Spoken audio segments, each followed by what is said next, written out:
Ladies and gentlemen, boys and girls, clouds of all ages, welcome to Forecast number 26. It's been a very long time. I've missed you all. The market is down, but the energy is up. We, of course, are shipping at lightning fast speed over at Sanctum. 2026 promises to be another breakout year for the team. If you haven't checked out the Sanctum quarterly report for Q4 of 2025, you are definitely missing out. There are so many updates on the Sanctum side. But of course, today we are here to talk about Sanctum Forecast. My name's Eno, of course. I'm the Chief Vibes Officer over at Sanctum. I can see that we have a lot of the OG fam here, including Chocho, Giancarlo, and Lucio. Very good to see you folks. And why are we here, right? Well, at the Sanctum Forecast, we like to talk about all things in the Sanctosphere. So this includes the most bullish news about the most delightful products. And of course, we're doing it all with the most earnest Cloud fam. And we're here to celebrate as one big family because we have some major updates that we're going to share today. If you've been paying attention to the Sanctum Twitter account, you know that we've had some major product updates. And of course, we have a couple of house rules for the Sanctum Forecast. We want you to keep the chat very hype. I can see folks like Sviat saying, "Sup, Cloudies? What's up to you, man?"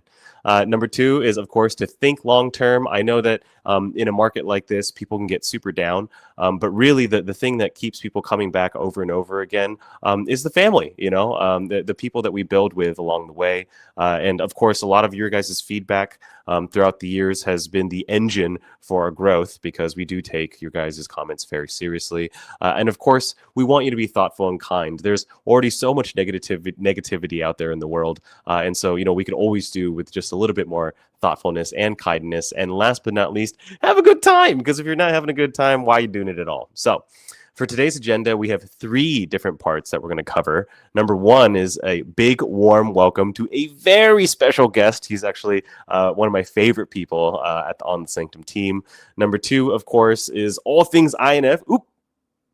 Spoiler alert. All right, so all things INF. And number 3, of course, what to expect in the future. So we're going to start, of course, with our very big warm welcome. But before we do that, I have a pop quiz for everybody here.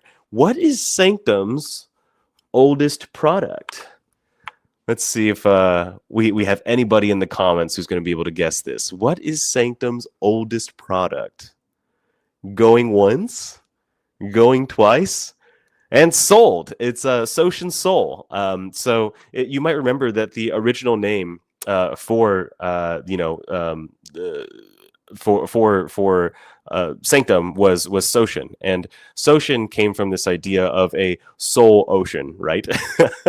And Socian Soul was really the first evolution where we thought of Socian Soul specifically as like this ocean of deep liquidity for soul swaps. But we rebranded it to Infinity, INF. And the reason for this is because at that point in the company, we had envisioned this idea of an infinite LST future. And in fact, that's actually how it played out. When we had first started, of course, there were only some of the bigger LSTs, for example, Jito Soul or even Lido. And now we have thousands of LSTs. We've grown the liquid staking market from 3% to 10%, and that's largely due to the fact that we have partners such as Jupiter, Drift, Helios. Basically everybody, right? Who are launching their LSTs with Sanctum. And it's only possible through this shared liquidity layer, Infinity, that connects this infinite LST universe. But before we continue, we have to bring on the man, the myth, the legend, the person who makes this all possible. He is the chief of INF, and he also has one of the loveliest smiles on earth. We're bringing on James Hanley, the Manly. How are you, James? Man, I'm great. You always pump me up and get me feeling good. Those intros are way too generous. And I think they're exactly accurate. I mean, James has been, I've seen it internally. I mean, he's been an absolute rock star here at Sanctum. It's kind of crazy to see all the different parts of the company that he touches. It doesn't seem, we do say that he's like the head of INF, but he's so much more than that. I'd almost venture to say he's like head of strategy, but INF is a huge part of the strategy. And so therefore he does dedicate a lot of his time to that. But yes, let's get started, of course, with James. What are we doing here today? Well, we're going to talk about INF, and the reason being is because today we announced INF V2. So if you've been paying attention, you'll have seen the announcements earlier today. And yeah, I'm really keen to tell everyone about why and what went into it. Yes. Okay. So we're gonna hop right into it, and we're just like the market. We're gonna get a big red slide. So INF's identity crisis. Ooh, right. Sounds super scary. But when we say INF's identity crisis, we're talking about a problem that we fixed at this point. But James, walk us through that. I mean, you get into the company, you start asking a bunch of questions. What'd you find? Well, basically, the story here is shortly after I joined, it's coming up to a year ago. Basically, I started poking around and I kind of identified a bit of a gap in our business. And I basically told FP and Jay and some of the others to just like leave me alone for a week. I just want to like think about this. And so I wrote this internal memo and I basically concluded that the answer to this gap was INF. And that we needed to kind of reprioritize INF and make some changes to INF. And basically, as I like explored that further, I came to the conclusion that INF had all of these kind of like mixed identities and all these different stakeholder groups that had different interests. And it really wasn't clear like what INF actually was, who it was for, and therefore like what we should do with it. Was it competing with partner LSTs? Was it an LST? How should it be monetized? Is it a delegation program? Should it be maximizing APY for holders? Should we be aggressively growing its TVL? Or is that going to harm our partners LSTs? Like there was all these conflicts with INF. And that's kind of where I concluded it had an identity crisis. It just wasn't clear who it was for and what its North Star should be. So I came to the conclusion that the answer to that identity crisis was that INF's primary purpose was to provide liquidity for our partner LSTs. The reason is because without INF, we literally couldn't launch all of our partner LSTs for basically no cost and as quickly as we do. So really, INF is of strategic importance to our business. Our core business couldn't exist without it. And so we sort of had to take that in mind and think, okay, that's actually the most important thing. Everything else is kind of downstream of that. And then basically the roadmap to V2 was kind of laid out from there. Right. And so we're going to break down, what you just said into three different pieces, the things that you identified. Number one is the yield was inconsistent. So what do we mean by this? Like, how can the yield be inconsistent, James? How does that make any sense? Make it make sense. Well, with LSTs on Solana, the yield is actually pretty consistent with a normal LST, but INF is not a normal LST. So INF's yield is inconsistent by design. So basically, INF is kind of earning the average of the yield of all the LSTs it holds because it's just holding this basket of LSTs. So it's getting the yield from those. But then the real juice for INF comes when people are swapping in and out of LSTs. For the most part, INF is actually allowing them to swap through INF because when somebody wants to swap, there needs to be somebody on the other side to swap with. And a lot of the time for LSTs, that has been historically INF. And so whenever those swaps occur, INF earns a small fee for that. Well, why the yield's inconsistent is because those swaps are inconsistent. Basically, we can have periods of time where there's very little swap activity on the network. And then, for example, 10/10 last year, October, you get a massive flash crash of the market, then everyone's swapping all at the same time. And then all of a sudden INF makes a lot of revenue in fees because there's a lot of swap activity. And so that inconsistency in the yield, there's a few parts to this that I won't go into because it gets a bit technical, but that inconsistency means that the yield's kind of unpredictable. And what I realized was most venues in DeFi, they actually show medians, which is, I'm not going to get too technical here, but that basically means the most common number in a range. But with INF, all of the juice is in the uncommon outliers. And so basically most of the DeFi venues that were showing the median APY for INF were underreporting its true APY because they were basically cutting and throwing away those really high APY spike epochs where INF was outperforming. So that's the yield inconsistency piece. So that problem is something that we've resolved with V2. Yeah. I think I just lost you. You're back. Oh yeah. No, I was just changing out an AirPod that just died. I was thinking, shit, am I going to have to do this on my own with no Oh access to this? no. Oh no. You're fine. You're fine. I apologize. Didn't mean to freak you out. That's all right. So yeah, yield's done. Yeah. And But also, portfolio is yeah. unoptimized. Yeah. hmm Okay. Sorry, you go. Well, yeah. I mean, so like obviously, we want to provide the best possible yield for our holders. We view that as our physical responsibility to anybody that holds INF, and we often market it and also talk about it as the best yielding SOL strategy on Solana. And it takes a lot of work to do that. So, I mean, kind of where were we before with the portfolio optimization?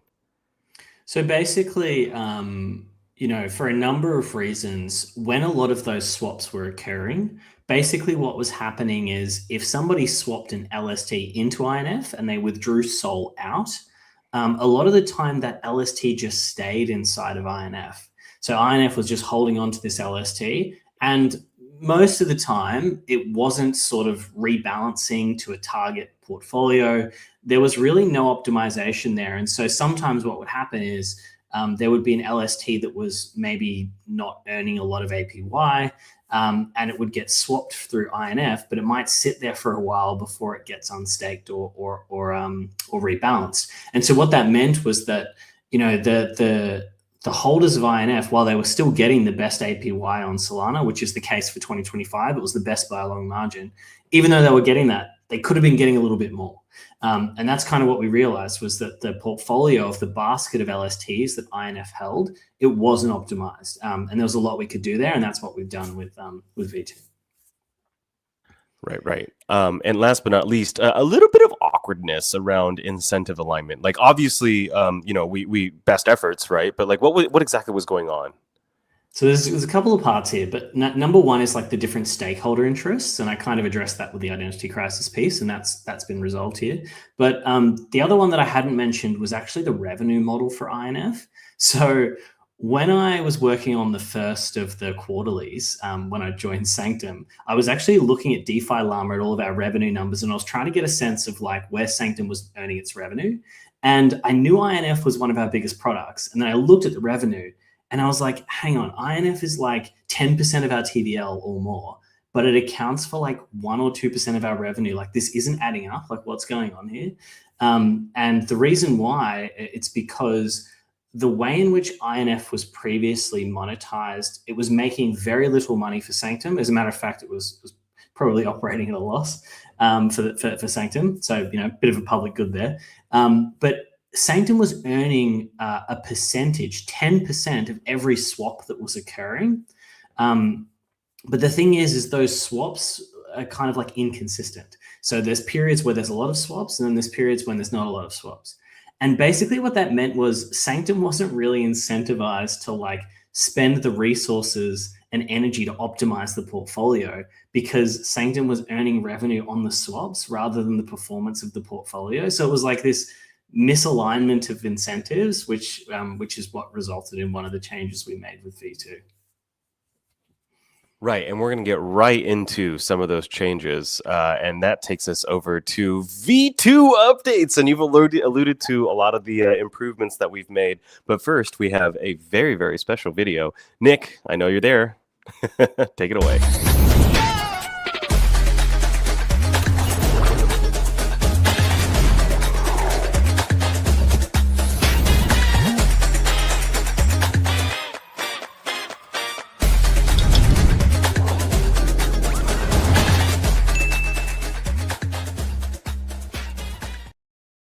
That's right, ladies and gentlemen. INF V2 is now live with many, many improvements. And the first of which I'm super proud of, and the entire team is super proud of. You just do not see this on Solana, but continuous smooth yield, right? So what does that mean exactly? Well, let's break it down.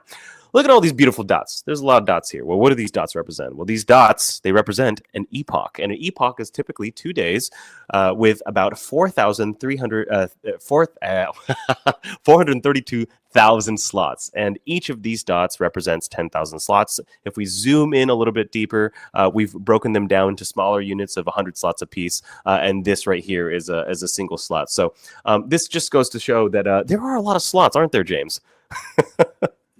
Too many. Yeah, too many slots. But we're moving at Solana speed. And speaking of Solana speed, you usually get paid out, in the next epoch. So that would be right here, usually, right? But what we've done with INF V2 is we've made it possible for you to get paid in this slot, or in fact, in all the slots, right? So in every single slot, you can get paid out your yield, which is an incredible innovation. I think a slot on average is about a third of a second. And so what that means is that you're getting paid about like your yield like 2 or 3 times a second. So you truly are getting paid for your yield every second. So James, you want to tell us a little bit more about like how exactly this works and why it matters? Yes. So on Solana, Enos just described the epochs and how basically the network distributes rewards at the epoch boundary, and that's how staking works on the Solana network. But this kind of creates a number of problems. So I won't get too into those, but if you're a multiply user and you're basically have like a multiply dupe sol position or a multiply INF position on Camino or Jupiter Lend or one of those platforms, basically every like slot you're kind of being charged interest on the borrow for your multiply position, because you have to borrow sol to have that position. But the actual asset that you're leveraging up, in this case, INF, you were previously only getting the growth in sol terms at the epoch boundary in this big hit. So it's like nothing for 2 days, then a big bump, then nothing, then a big bump, and then it just like continues on forever. But now with INF v2, the smallest unit of time on Solana is called a slot. It's actually not a block, it's a slot.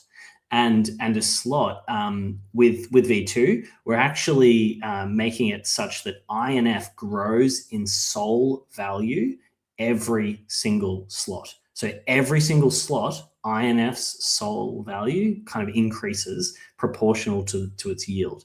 And how we actually do this is we basically capture and distribute and smooth the yield over multiple epochs. So if you've been paying very close attention to INF's APY, you'll have noticed that in the previous epoch, before the one we're in now, the APY dropped a bit, and that was because of this migration over to this new this new mechanism. And so in the current epoch, the yield is basically 99%-ish of the expected rate, and then in the following epoch, everything is all distributing at a premium. And so what this basically means is, because of this new yield streaming mechanism, not only will people be getting growth, sol growth, every single slot on the blockchain, which is like a first of its kind. It's never been done before. But what it'll also mean is that for people who are using multiply products and whatnot, they'll get an even better experience, and they'll have an even higher APY on average whenever they look at the APY of INF, because those big spikes to the upside are kind of showing up in the headline figure for longer.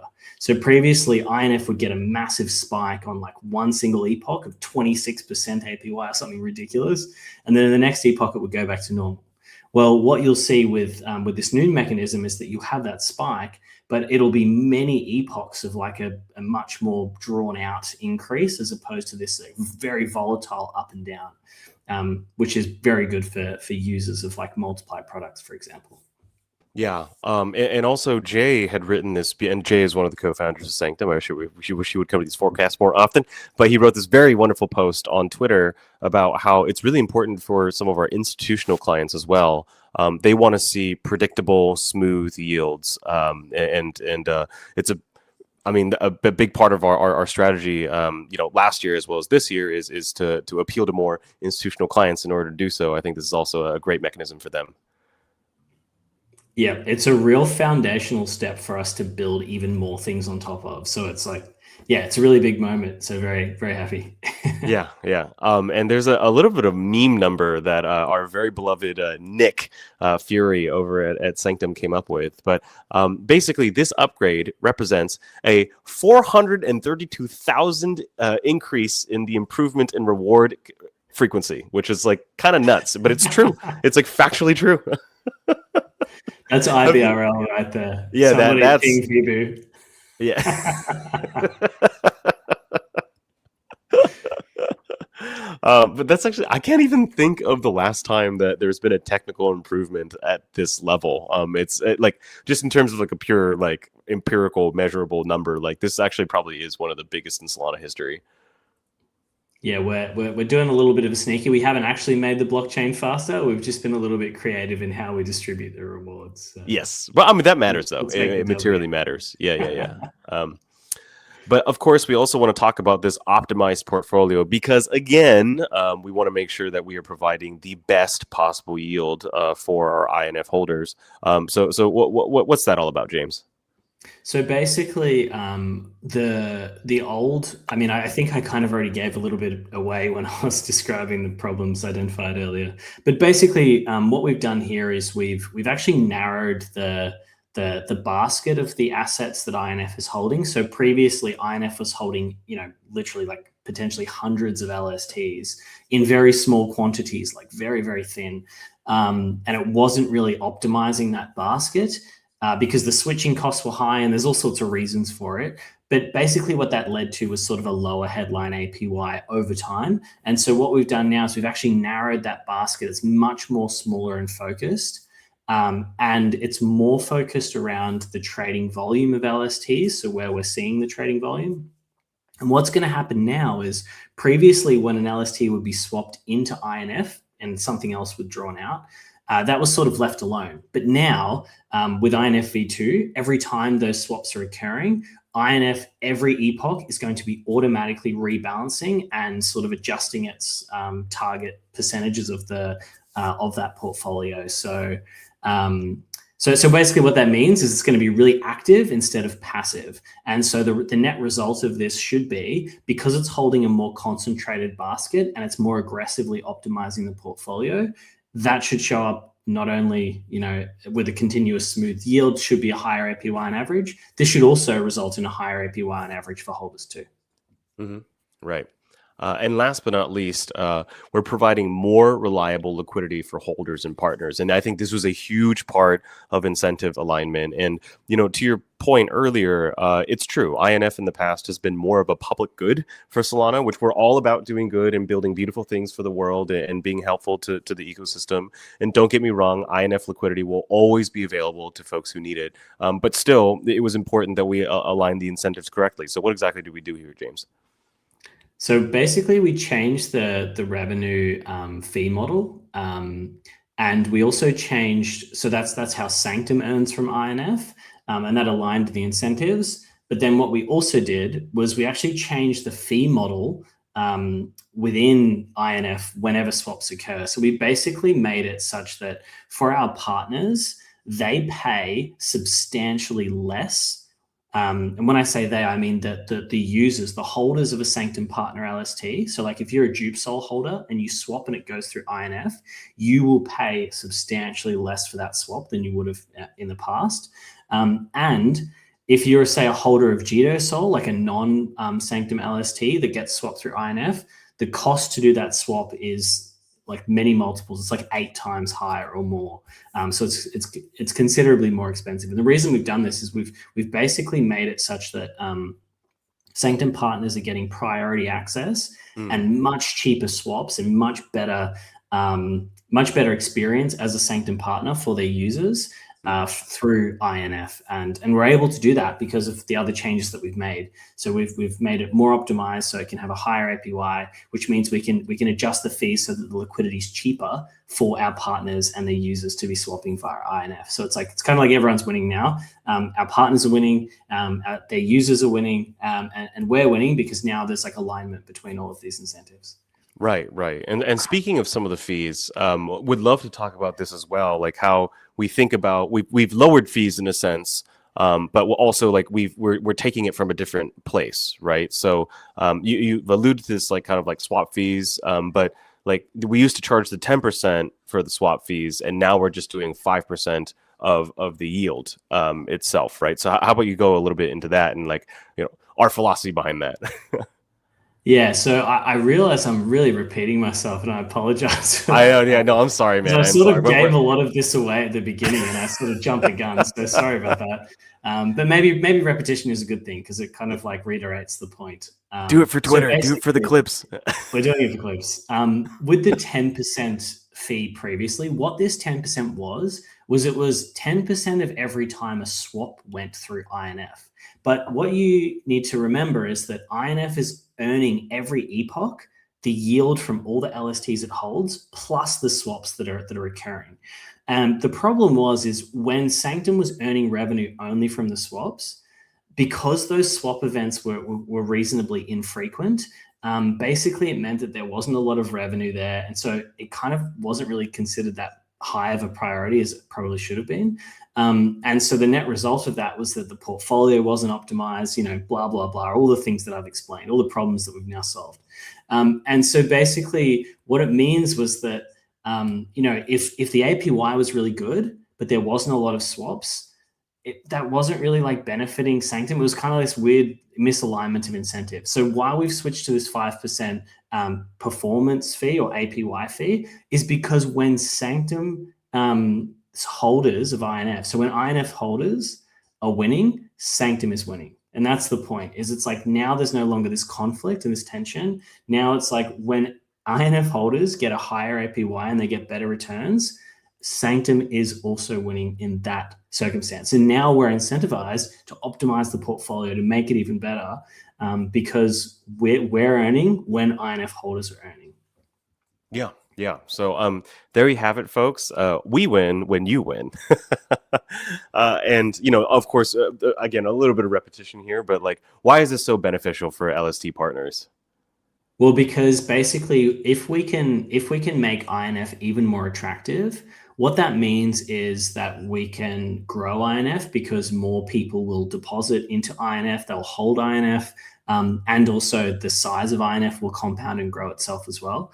And the bigger INF becomes, to a point, but the bigger INF becomes, the more swaps we can facilitate with INF, which means that our partners and their users, whenever they need to swap their LST or do any of those things, instantly unstake, etc., they can do that with INF. They're not restricted by the next waiting for another epoch and all these sorts of things. So it's actually really important for our core business that we have INF like reasonably large, such that it can handle the demand for those swaps when those swap events and the demand comes.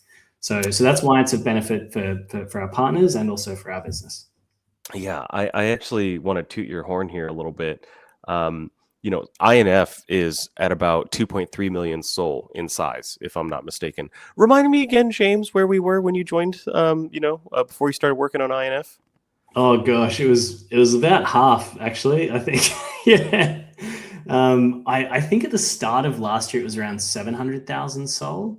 And then yeah, I couldn't actually. I'd have to go and look at the chart to see what it was, but it had basically doubled in the time that we made it a priority again, and that was largely me, banging the drum and Yeah, right, being right. appointed as the INF guy.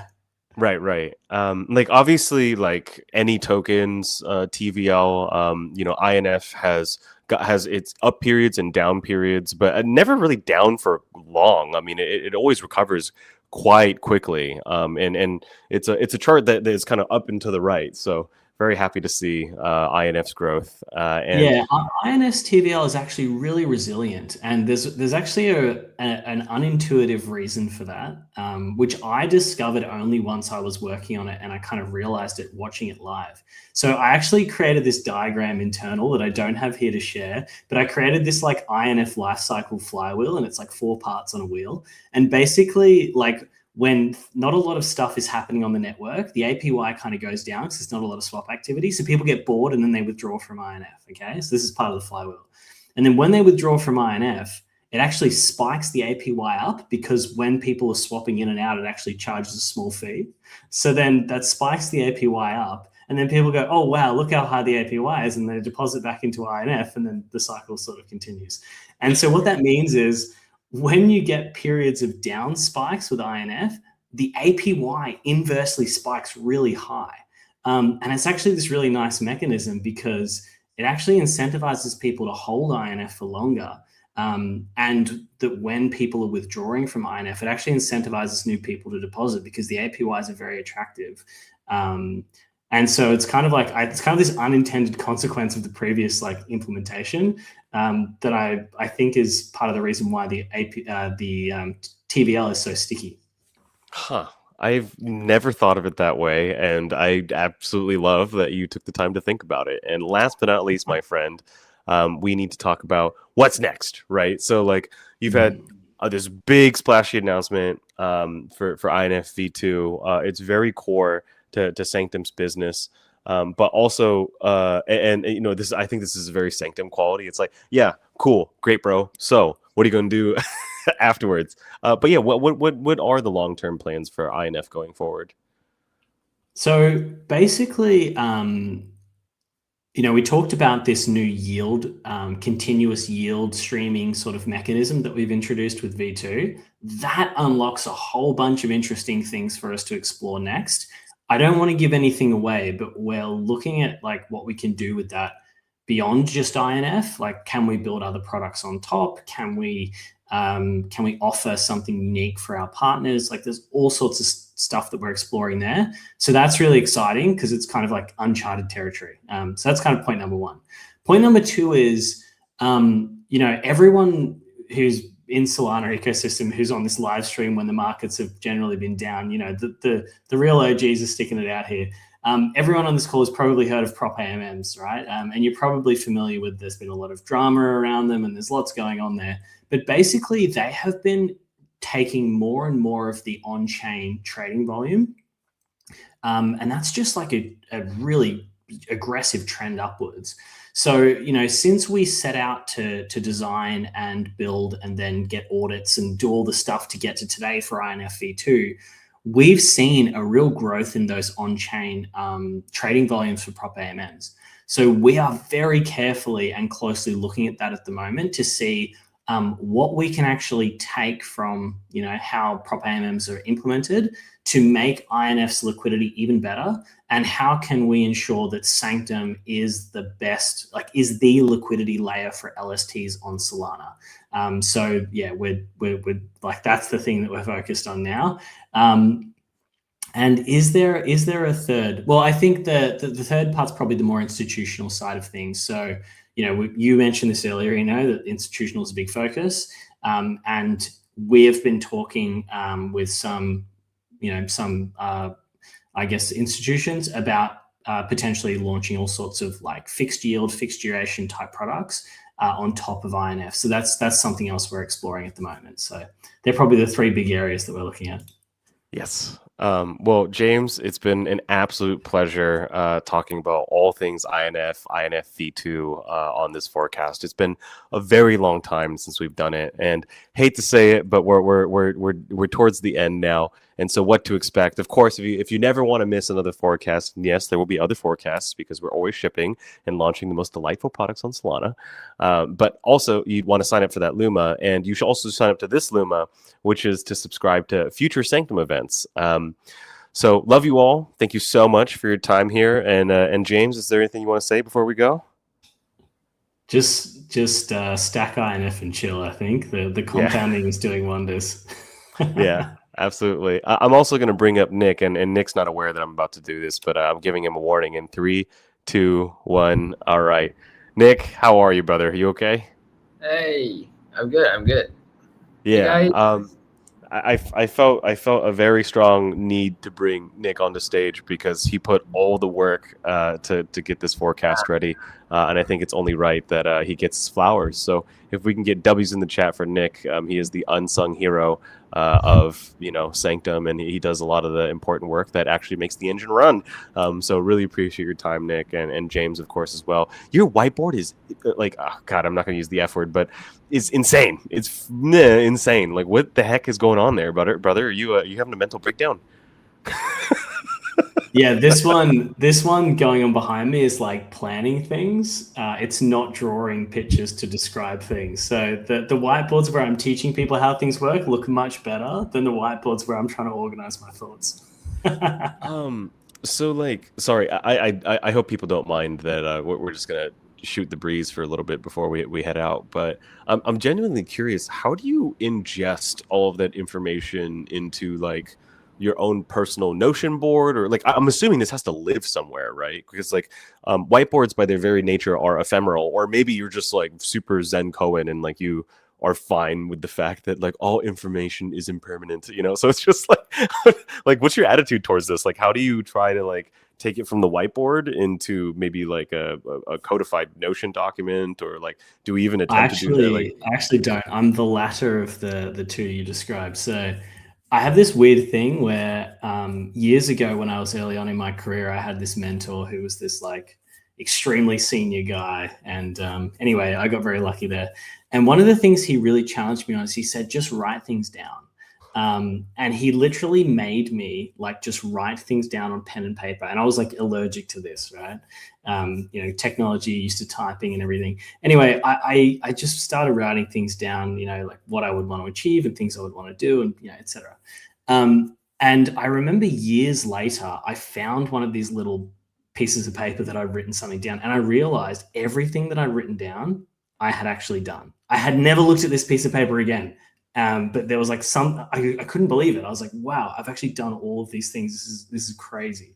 And so the whiteboard, actually, like the way I'm using it here, is almost like that. I kind of am using it to kind of structure my thinking or things that I want to do, or like what I kind of want to focus on next. And then I don't really touch it again or look at it again. And it's like magically stuff just kind of happens once I've written it down. So that's the answer. There's no converting to Notion. It's like manifesting into reality somehow. Yeah, I see. He's putting out his intentions into the universe, and they are manifesting themselves subconsciously and by osmosis. Something like that, yes. Yeah. Okay. Well, Nick, James, thank you very much. It is 11:40 over in Tokyo. It is, I think, 11:40 where you're at, James, and Nick. It's probably like what, 9:40 for you? It's 2 a.m. here. It's 2 a.m. there? What? Okay. All right. Well, we're going to bed. So thank you very much for your time, everyone. And Bart, you got your short clips. Thanks, guys. See ya. Bye. All right. See you guys.